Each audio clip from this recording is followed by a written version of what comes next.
Welcome to Crusader.com. My name is Obidia Bibi and I'm here with Reverend Fred Deegbe.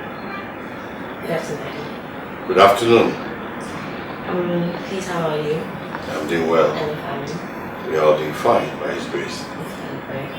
Okay, so let's delve straight into you. And please tell us who Fred Deegbe is. Fred Deegbe is Fred Deegbe. Born to mother and father as usual, who are with the Lord in glory. But basically, I would say, yes, one of the first of 5 children, 2 guns or 3 brothers. My parents are born. I'm married to Joanna. We have 3 children and 3 grandchildren. Wow. Please tell us about your school days. What kind of person were you back then? My father was a pastor, so we traveled in all kinds of places to finally settled for a while in secondary. And I think I was quite a good boy, quiet and tried to be like a sophomore. Back from secondary, I went to from home, I went to secondary school, Zion College of West Africa, the 6th form in Odan Secondary School, ended up at the University of Ghana, then went to America for theology and after law school. So, diverse background. And all of that trying to be a good Christian as I can be. I want to find out, when did you come into contact with Christ? It was in those days we used to write this exam to enter into secondary school. As I said, my father was a regular.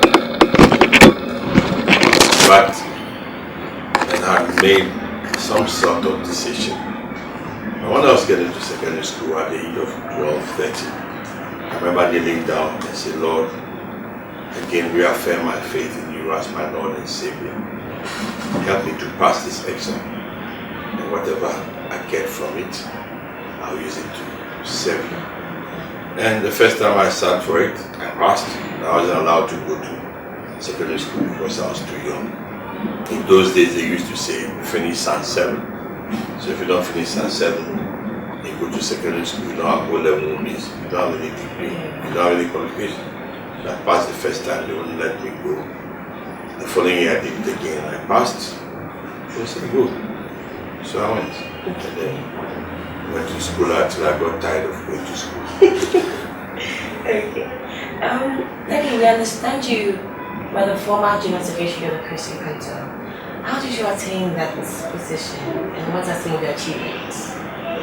I served as General Secretary from 2003 to 2013. 10 years. I got into that position, I would say it is a competitive position. When there's a vacancy, the churches that belong to a council, at that time there are 16 bodies. You are asked to apply. Presby, Methodist, Baptist, Mennonite, Salvation Army, Lutheran, Eden Revival, YMCA, YWCA, Christ Evangelical Mission, CME, and whatever. So I applied. I did an interview, probably one of the most exacting interviews I attended. It was good. And at the end of it, they said I became successful. So that gave me 1 term. By His grace, I was given a 2nd term. Achievements, I was even surviving there for 10 years in itself. It's an achievement, God's glory, grace. But apart from that, those 10 years, we saw 3 elections. 2004, 2008, 2012. And the Christian Council, among many other things, has been involved in elections before, during, and after. So mobilizing people, educating them, election observation, mediation on peace, conflicts, what have you. And we're also involved in a lot of advocacy. So during the time in the office was when Ghana discovered oil. We went to oil and gas advocacy. We went to media. I was on the media commission. We did Ghana anti-corruption campaign. We worked with the council for the elimination of our debt by being Jubilee debt off. I was in Glen Eagles trying to write off Ghana's debts with other NGOs, which eventually gave us some HIPIC and HIPIC relief. So there are lots that we did by God's grace as we served the council. Yes, Daddy, is Calvary Baptist Church is under the Ghana Baptist Convention. Yes. When did Calvary Baptist start? Calvary Baptist Church started technically in 1964, but it was organized. It started as a small project. By 1968, it was organized to be a church. So, in another 2018, it will be 50 years. Okay, Daddy, let's delve into the church as a whole, general church activities. I want to find out, what do you think about the church today pertaining to immorality?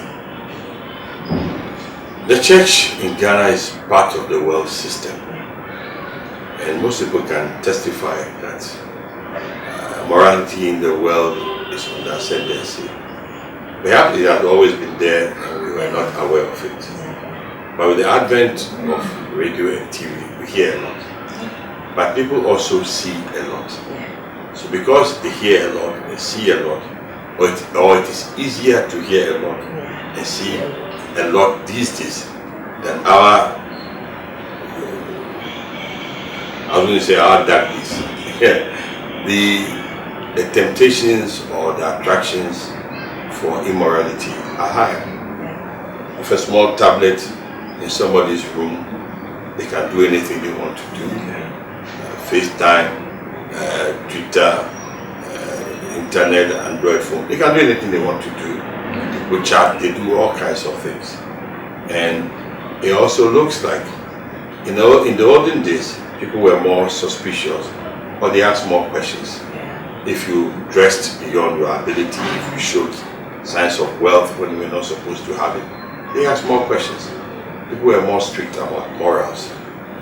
People will ask you questions, your parents will ask you questions, the community will ask you questions. These days, well, glamorize wealth, it doesn't matter where you got it from. Once you have it, you have people who call you Tokyo, Nana, or Manchero. So, even in my short lifetime, I can see that people's values and tastes have changed. Moral standards have become lower and lower. And even in churches, there are things that we didn't used to talk about. If we talk about them these days, people think we are from some other planet. And so these are the challenges we have. Daddy, but do you think the church is still the light of the world? Look at the level of corruption in the system and in the church as a whole. I answer that two ways. It is bad. If the church were not here, it would have been worse. So yes, the church is here still sounding the trumpet. Because it is not everybody who is corrupt. Like I said, I worked for the Ghana Anti-Corruption Coalition for a while. And every year they come up with surveys about the country being bad, Ghana not doing well in the anti-corruption perception. But every time you see that, you see people who were interviewed who said they were not corrupt. And they asked them, do you pay a price for it? They said yes. Some were sacked from their jobs, some were demoted, some were bypassed. And if you ask them why, they will say, well, because I said I can't do it. Why do you say you can't do it or you won't do it? They say, because of my faith. Because I believe there's a God somewhere who will reward me.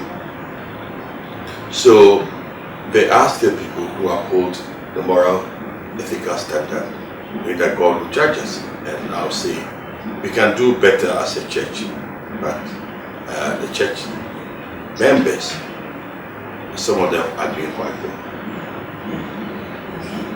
Reverend Dr. Fred Deegbe, I wanted to find out, do you think a Christian, and for that matter a pastor, can hold political office? And what change do you think the person can bring into the system of Ghana? It's a very good question, and my answer is yes, but be sure. I use two people as my example for answering this question. The first is power with the while William Ofureta was a Ghanaian politician, part of the big six who are gone into glory, a very ardent Christian. He said, and he was a politician, but Christians can't be in politics. But we must be many who know what we are about, so we can influence society. Because if you are the only one and you don't know what you are doing, you may go there and you will say, oh, Osofo, pray for us, pray for us. While they are doing their things, you will just be reduced to praying for them. But he also was firm, and you must know what you are doing. Understand politics.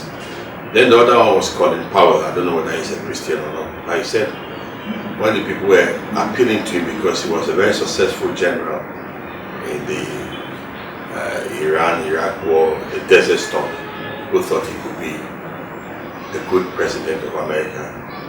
He said he didn't have the same passion for politics as he has for the army. And by passion, I would say, as a Christian, you feel so called by God that you're passionate about it. It's not just because you want it, people want you to do it. And politics is a skill. It's a very tough arena. And people do not understand it because they do not understand that you can be a good person. But if you don't understand how politics works, and particularly how political parties work, you would be frustrated. You can get into office not only by your campaign, but by other people who have campaigned to put you there. And then when you get there, you owe them, and you must pay. So it is good. So in our constitution, Ghana Baptist Convention Constitution, if you are a pastor, you feel called to be a politician, own up, resign, and go and do it. So if you feel so called, go and do it. And don't do it. Don't pretend to be a pastor who is a politician using the church pulpit to do that. Don't pretend to be a partisan politician by supporting the party and then say you are a pastor as well. If you want to go that far, if you want to be active in partisan politics, then resign and the church will bless you to go and do it. Now it's between you and your God. Whether you succeed or not, it's between you. And we need some people, Christians committed who know what they are doing, to make a difference. Because we live in a country, since we have chosen democracy, we will continue to make that as our priority. How we are governed, who governs us, how our money is spent, all of that are political decisions. And as somebody said, all that is necessary for evil to prosper is for good people to do nothing. So if we are good, it's true we are headed for heaven. But whilst we are here, the Lord expects us to be the light and the salt of this earth. And some of it comes from participation and involvement. I'm learning a lot. I hope you're learning a lot too. Debbie, I wanted to find out, what is your take on the governance of Ghana? You've been in Ghana for some time now. You know how the system has been moving. What do you think is going on now in relation to governance? Ghana is a work in progress. And it looks like, as a work in progress, we have many challenges. We are a young nation, but we have not done well because, you see, development is almost a formula. The countries we boast about that gained independence with them, and we are glad to mention when we became independent, they were poorer than us. Malaysia, Indonesia, Korea, Singapore, and all those places. How did they come more developed than us? They had a vision and they pursued it. They had leaders who were focused on what they wanted and drove their people. People were willing to make sacrifices because they saw that their leaders were dedicated and were leading them on to a certain vision and direction. We have had a very checkered history of political interruption, military government, changing constitution here and there. And so it's a very puzzled, it's a very disturbed place. And now we are embarking on another experiment called democracy.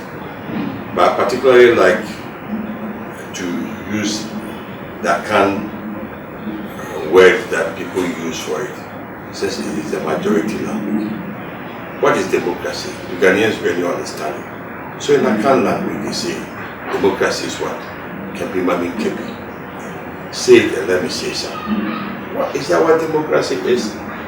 And so some have reduced democracy to insults, abuse, partisanship, not to the sharing of ideas, not consensus building, but just divisiveness. And this type of politics is destructive. So we've done it in such a way that there are decent people who don't want to be insulted, so they back off. They won't say anything. Or you see what you want to see. Radio and TV, you will be clothed, you will be chastised till the cows come home. And wherever we got this from, it is excessive. Then there are some also who, because the other sectors are not very well developed, and the government is still the largest employer, so they play the game so that they get a job and do whatever they need to do. And so that they do it just for the sake of, yes, making sure they destroy it so that people know they are also on board. And when people win power, they make sure they exclude others who are perceived not to have voted for them and not on their side. You cannot divide the people of a country along social lines and think that that country will develop. People with talent, with skills, with experience cannot shy away from contributing to the affairs of the nation, and you expect the country to develop. So you have a sickness, and how we get out of it to be on board will be a good thing for all of us. But for the natural resources, we have all of them. But that will to move together with a united vision, we don't have it. And that's what we pray for.